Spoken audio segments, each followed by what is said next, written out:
Oi meus queridos, terceira videoaula do curso de automaquiagem. E se agora você está curioso para saber como é que a gente inicia uma preparação de pele, continua assistindo o vídeo.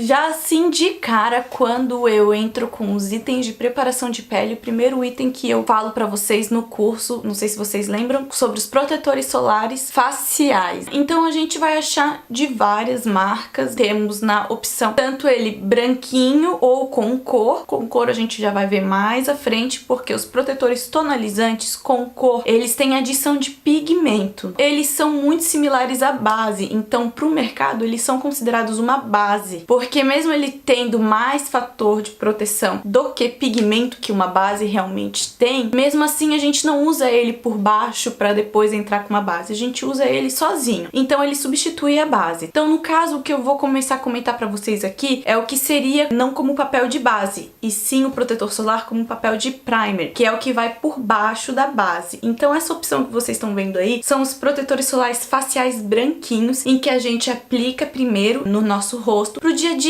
pra ir trabalhar, né? E depois pode passar uma base por cima, tá? Então a gente vai encontrar no mercado tantos protetores solares pra pele oleosa, pra pele mista, pra pele seca, né? Então é sempre bom a gente achar a nossa marca de confiança, de preferência, e dar uma olhadinha no rótulo pra que tipo de pele é indicado. Já como vocês já sabem qual que é o tipo de pele de vocês, vai ser nessa hora de escolher o protetor solar ideal que vocês vão ver ali pra que tipo de pele que ele é indicado, tá bom? Depois disso, gente, se for pra ser uma maquiagem pra sair à noite, pra uma festa, então a gente não vai usar um protetor solar como um primer, né? O primer o que que é? Ele é o primeiro passo de tudo na maquiagem, na camuflagem, né? Eu indico usar o protetor solar no lugar do primer se for pra uma festa embaixo de sol, uma festa na praia, que tenha muito sol, tá, gente? Por isso que a gente vai exigir um maior fator de proteção. Agora, se for uma festa à noite, se for nublado, né? Daí sim eu indico trabalhar com o primer, porque o primer vai trazer o melhor resultado pro que vocês estiverem esperando. Dentro desse nicho de primer, vocês conseguem ver aí na fotinho, existem muitas opções. Primeiro de tudo, como já conhecem a pele de vocês, vocês já sabem que se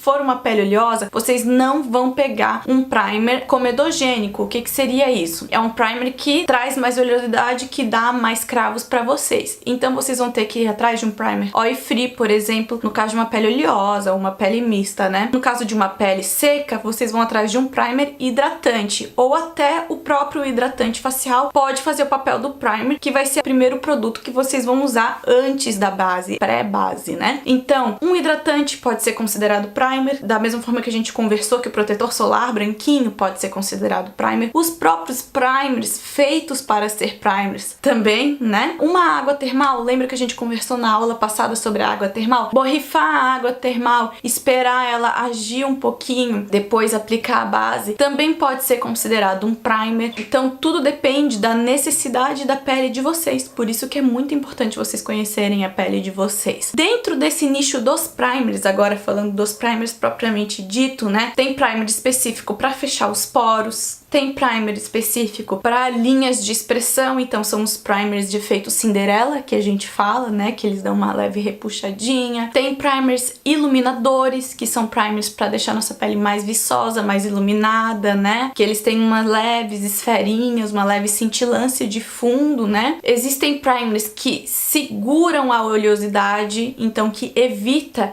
com que a sua pele solte mais oleosidade do que o normal. Existem primers que são específicos para durabilidade, então para durar mesmo a maquiagem de vocês para as festas, para o evento, né?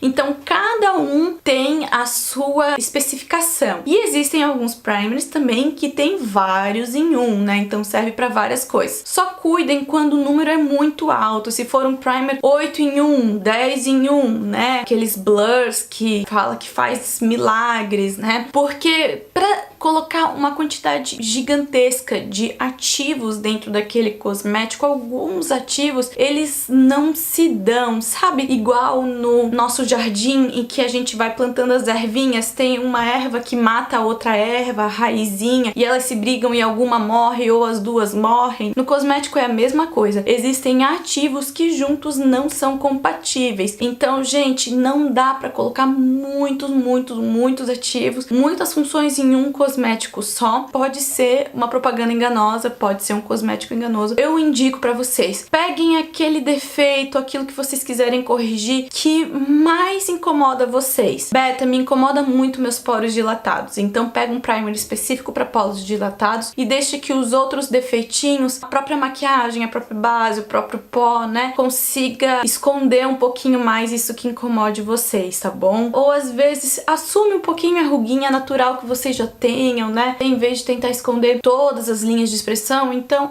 só aqui vou botar um anti-aging aqui e aqui eu vou passar um primer para poros dilatados. Legal, daí funciona, entendeu? Em vez de passar 3, 4 primers ou mesmo um cosmético que tenha esses 10 efeitos, né, que no final das contas vai acabar decepcionando vocês, não vai atingir as expectativas, porque ele não vai conseguir fazer tudo. Essa é a minha dica pro primer. Dentro desse nicho de primers, gente, a gente vai encontrar várias texturas diferentes de primer. Então vai ter primer siliconado, primer blur, emulsionado em forma de creme, spray, que é um pouquinho mais líquido, que pode ser a própria água termal, né? Tá? Então, assim, a questão da textura também tem muito a ver com o tipo de pele de vocês. Então, se a pele de vocês é uma pele mais fina, quem sabe uma pele mais seca, então vai trabalhar com um primer mais emulsionado. Se a pele de vocês for uma pele muito grossa, super oleosa, então vai ser mais comum vocês acharem no mercado um primer com uma textura mais siliconada. Se encontra muito no mercado todas essas diversidades de primers. Veja no rótulo para que tipo de pele o primer é indicado e qual é a maior função dele, o que ele promete. E saibam, conheçam a pele de vocês a ponto de saber o que de fato vocês realmente querem camuflar, para daí o primer passar a funcionar. Porque tem gente que fala, Beta, eu nem uso primer porque eu acho que não faz diferença nenhuma, para mim primer não funciona. Funciona se você souber usar o primer de forma inteligente. Se você só chegar e passar qualquer produto, realmente não vai funcionar, que era o que eu tava explicando anteriormente, tá? Ficou alguma dúvida aqui por enquanto? Já fez o curso comigo? Relembrou disso que eu tô falando? Tinha esquecido? Comenta ali embaixo pra mim, tá? Nos comentários. Eu posso responder. Se vocês lembrarem de alguma coisa, pode falar ali embaixo que eu vou estar de olho, tá? Gente, daí sim, olha só. Estamos com a nossa pele limpinha, tonificada, com o nosso primerzinho. Agora sim, de fato, a gente vai começar a preparação de pele. É a preparação que entra com a camuflagem. Próximo passo para preparação depois do primer seria a base, tá? Muita aluna me pergunta, Beta, o que vai primeiro, o corretivo ou a base? Gente, na maioria das vezes vai sempre a base em primeiro lugar. O único momento em que o corretivo vai antes da base são os corretivos coloridos. Então aqueles corretivos azul, verde, amarelo, salmão, esses vão antes da base. Se não for um corretivo colorido, vocês vão trabalhar com o corretivo depois. Então o próximo passo que a gente vai conversar agora é a base. Então, no mundo da base, a gente tem muitas texturas. Base líquida, base compacta, a gente tem base em pó, muitas texturas de base, tá? Cada textura, igual como eu tava falando com o primer, é uma textura mais indicada para um tipo de pele. Geralmente é assim. Base mais pesada vai ser mais indicada sempre para peles jovens, com poucas linhas de expressão e que queiram camuflar mais alguma coisa. Bases mais suaves, mais fluidas, mais leves, tá? São mais indicadas para as peles mais maduras, com algum tipo de linha de expressão. Eu tenho uma regrinha que eu vou entrar para vocês agora que 50% se encaixa, 50% não se encaixa. Às vezes, a base mais pesada também acaba sendo mais oleosa, então na maioria das vezes uma base mais pesada é mais indicada para uma pele mais seca e uma base mais fluida, mais leve é mais indicada para pele mais oleosa. Vejamos bem, 50%, porque nem sempre é assim. Uma pele super jovem e super acneica, muita espinha, muita inflamação, como não tem ruga nenhuma, necessita sim uma base mais pesada. Por quê? Por causa do relevo da espinha. Então uma base muito suave não vai conseguir cobrir o relevo. Ela pode conseguir pigmentação, mas a altura não. Então a gente vai ter que, de fato, trabalhar literalmente com uma massa corrida, né? Passar em cima desse tipo de pele, fazer algo mais pesado mesmo, pra gente conseguir tampar até o certo relevo que aquela pele pode ter. Mas se for o caso de uma pele mais madura, então realmente eu não indico, tá? Então a primeira base que a gente vai falar é a base que a gente encontra mais facilmente no mercado, que é a base líquida, né, gente? Essa textura de base, ela é indicada para todos os tipos de pele.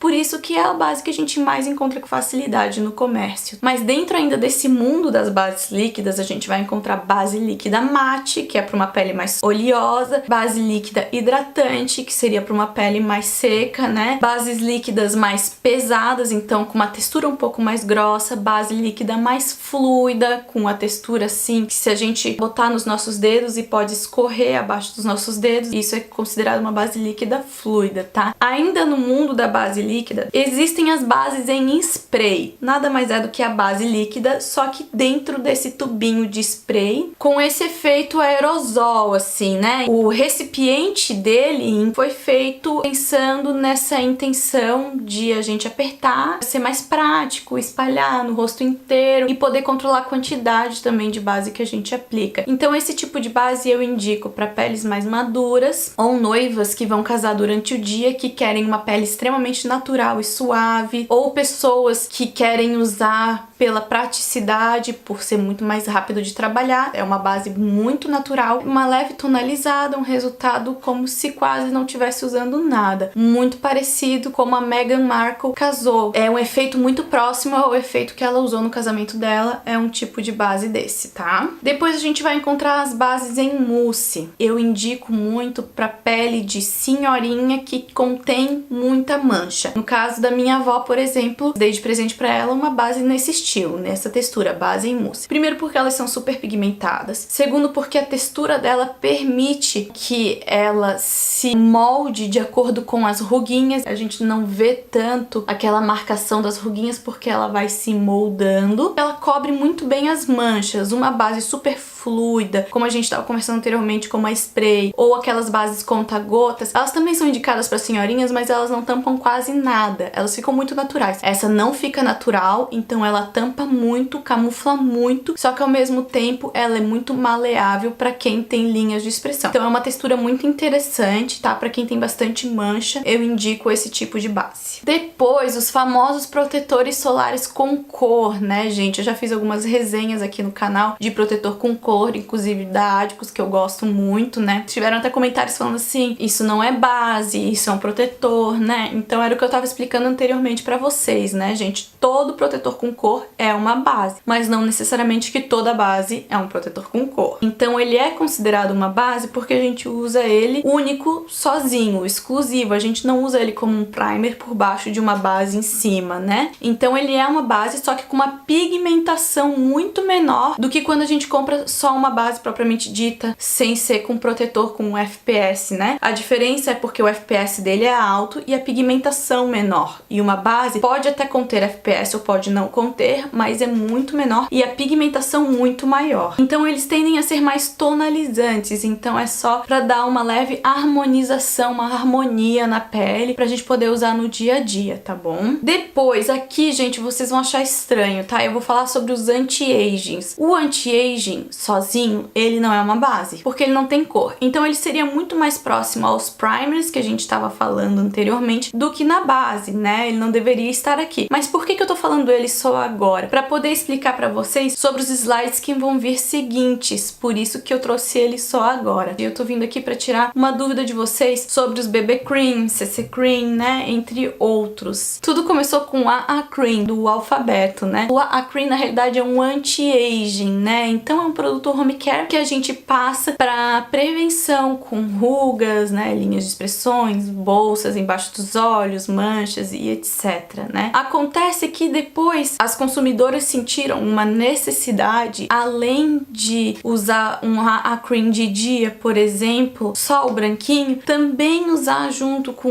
uma corzinha, com um protetor solar com cor. Então tinha que passar o anti-aging, tinha que passar protetor solar, tinha que passar sabe? Base, pó, era muita coisa, muitos produtos para usar no dia a dia, não ficava prático. Então o comércio lançou o BB Cream. O BB Cream tem essas funções de correção e prevenção, que por exemplo o anti-aging traz, né? Só que com ativos reduzidos em relação ao anti-aging, né? Só que ele traz também um pouquinho mais de FPS com cor. Por isso que a pigmentação dele é tão baixa e ele não é indicado para usar em festas, tá? Ele é mais pro dia a dia mesmo, ele é muito parecido com o protetor solar, só que ele ainda tem esses ativos que a gente usa como tratamento home care, no caso do AA Cream. Depois veio o CC Cream. Ele tem tudo que o BB Cream tem, só que ele veio com a especificação mais dedicada para controle de oleosidade, porque o BB Cream tava deixando as peles muito oleosas, não tava conseguindo controlar a oleosidade da pele de quem tinha pele oleosa. Então o CC Cream veio para isso, para controlar. E tem alguns CC Cream que dizem também que além de tudo ele é corretivo junto, mas é só para trazer mais uma função, é mais uma sacada de marketing, tá? Na realidade todos eles são mais tonalizantes, nenhum deles tem uma pigmentação tão boa assim para conseguir trazer esse efeito de corretivo, como se fosse tampar tudo, tá? Unicamente consegue tampar tudo, ter essa função de ficar com uma pele de porcelana, é a base propriamente dita, tá? BB Cream, CC Cream, protetor solar com cor, todos eles têm a pigmentação muito inferior ao de uma base mesmo. Depois tem o DD Cream, gente, esse veio daí com a especificação de mais proteção, tá? Então muitos deles a gente vai encontrar com FPS muito maior do que de um BB Cream ou de um CC Cream, tá? E depois no mercado tem o EE Cream, que seria um esfoliante, Extra Exfoliation Cream, né? Que daí eles vêm com algum ácido, né, químico na formulação dele,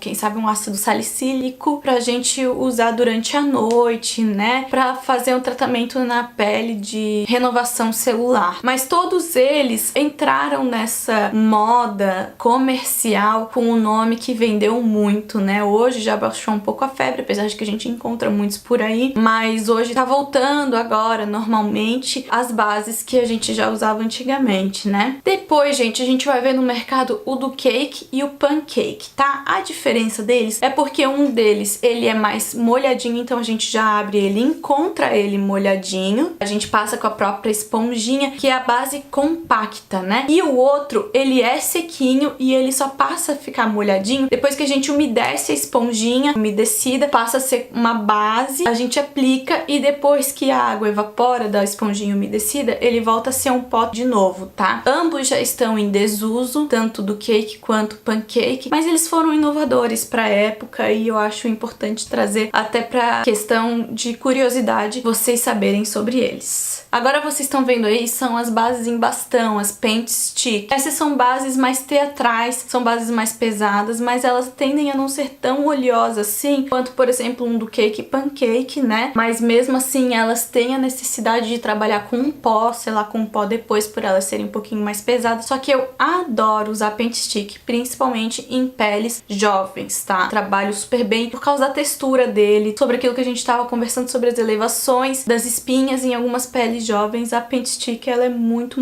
indicada. E depois, gente, a gente vai encontrar as bases em pó, tá? O que é base em pó? Nada mais é do que o pó mesmo que a gente usa. Qual que é a composição do pó? Ele é derivado de talco, né, gente? Então é um talco com corante, claro, com todo o outro resto, conservantes e tudo mais, né? Mas basicamente é isso, né? Que diferença que o pó tem de uma base em pó? A base em pó é muito mais pigmentada, só isso. Eles aplicam muito mais pigmento numa base em pó do que num pó mesmo, tá? Por isso que eles chamam de base, porque ele consegue camuflar também. Muitas vezes alguns pós que a gente compra, a pigmentação dele é tão baixa que é só pra ser comercial, só pra ser bonitinho, não consegue tampar ele por si só sozinho, não tampa, tem que botar uma base embaixo e selar com um pó em cima, e o único propriamente papel do pó tá sendo pra selar a maquiagem, né? No caso da base em pó, ele sozinho ainda consegue camuflar alguma coisinha porque a pigmentação dele é maior do que um pó normal. O próximo passo, depois de a gente aplicar a nossa basezinha, seria aplicar o nosso corretivo, né? Então a gente vai conhecer um pouquinho sobre o que a gente encontra no mercado de corretivos, tá? Vocês vão ver que praticamente vai se repetir, porque todas as texturas em que a gente tava vendo sobre base vão se repetir praticamente por igual nos corretivos. Então agora que eu já deixei mais explicadinho sobre as texturas das bases, eu vou passar um pouquinho mais rápido só pra vocês saberem que existe no mercado, mas eu sei que vocês já vão entender porque já foi explicado antes, tá? Então a gente vai encontrar no mercado os corretivos líquidos, todos eles armazenados de formas diferentes. Alguns corretivos líquidos líquidos vai ser aquele aplicador que a gente conhece naturalmente com aquela esponjinha simples, outros com um aplicador que é o próprio pincelzinho, outros que é uma bisnaguinha e a gente tem que usar o nosso pincel para poder aplicar, mas todos eles são líquidos, tá? Alguns um pouco mais pesados, outros um pouquinho mais finos, mas todos eles são os líquidos desses que a gente tá conversando agora. Depois a gente vai achar o corretivo em pó, tá? Então ele vai ter tanto da nossa cor de pele, existem também os coloridos dele, e a diferença dele pra base em pó, claro, além de o frasquinho dele ser muito menor do que o frasco da base, é porque ainda tem mais pigmentação ainda nele, no corretivo em pó, do que do da base em pó e do pó mesmo. É só isso, a quantidade de pigmento. Depois a gente encontra o lápis corretivo, esse é muito interessante, ele é antigo, é muito difícil de achar atualmente. Quem sabe em marcas de revistinha como Natura a gente possa achar. Eu gosto porque eu acho bem sequinho, acho a textura dele legal, ele consegue tampar algumas imperfeições específicas, por exemplo, alguma espinhazinha que de algum jeito a gente não consegue tampar com corretivo líquido, por exemplo. Essa textura é para esse tipo, então eu acho ele indicado para situações específicas, tá? Não para áreas grandes e sim áreas pequenas. Depois a gente vai achar o corretivo stick ou em bastão, né? Esses corretivos são pesados, como eu tava conversando com a base, então as mesmas características, mas também super pigmentados, então são indicados para peles mais jovens e também não tão oleosas, mais secas. A mesma coisa para um corretivo compacto, mesma coisa, gente, textura pesada. Esse necessita de um pincel, geralmente de uso mais profissional, né? Muita gente trabalha com o dedinho, só que ele é pesado, se não souber selar certinho com o pó, ele vai craquelar, ele vai juntar, unir, então tem que saber trabalhar legal com ele. Algumas pessoas falam que,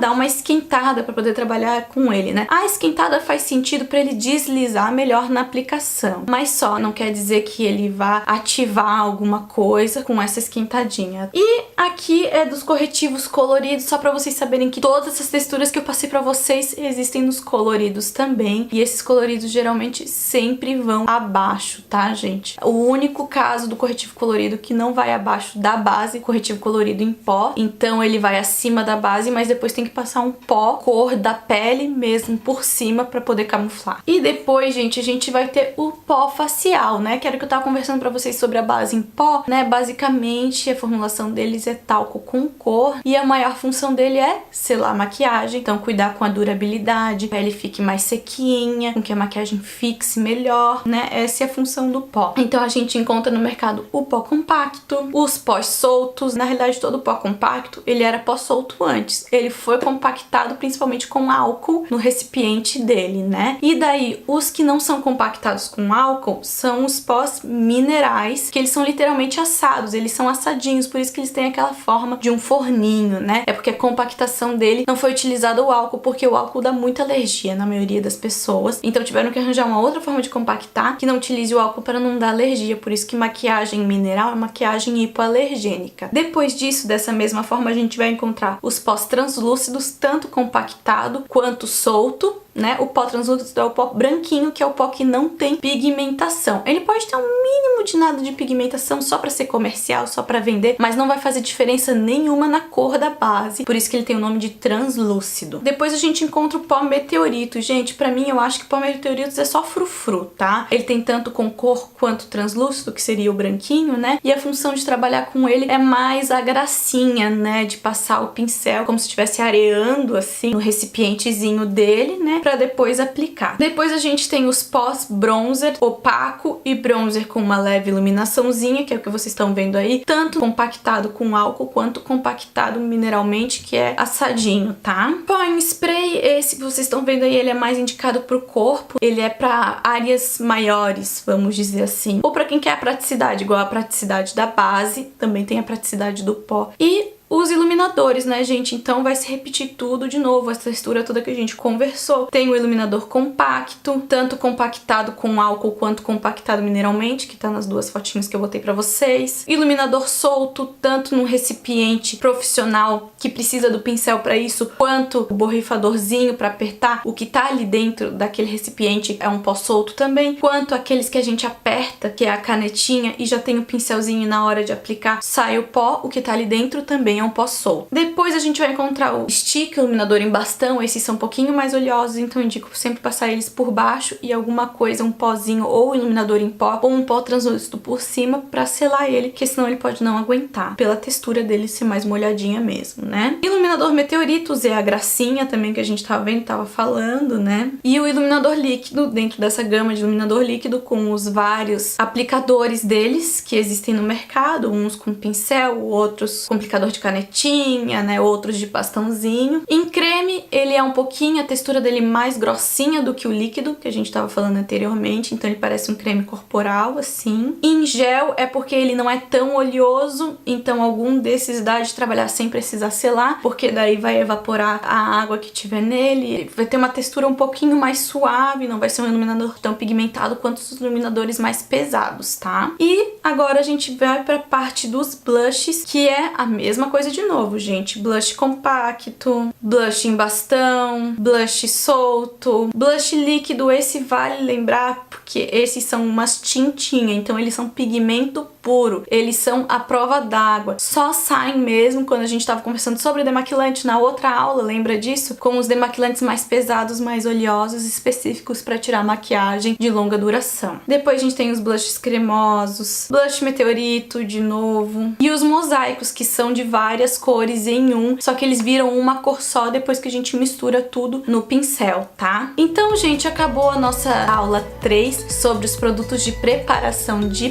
pele. Próxima aula a gente vai conversar que não são produtos para pele, são produtos para olhos, bocas, né? Espero que vocês estejam gostando das videoaulas, dessa série do curso de automaquiagem. Comentem aqui embaixo pra mim se tiverem dúvidas, eu estou com vocês, tá bom? Até a próxima semana, na próxima sexta. Beijo da Ruiva.